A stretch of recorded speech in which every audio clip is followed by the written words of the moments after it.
Okay, check. Paano ba yan? Kung sa atin sa Pilipinas ay meron tayong tinatawag na simbahang bato na matatagpuan sa Laurel, Batangas.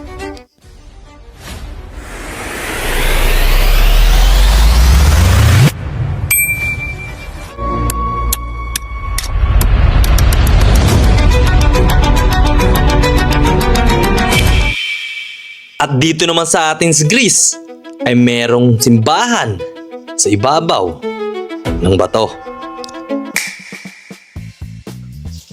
Pero guys, bago tayo mag-umpisa sa ating storya, alam mo ba yung isa sa pinakamaganda?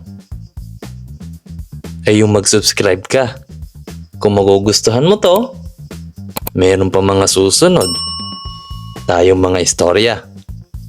Kaya kung di ka pa nakasubscribe at di ka pa nakafollow kung saan mo man to nakita, Facebook man, TikTok or YouTube, subukan mo naman pindutin na yung subscribe button at follow mo na rin.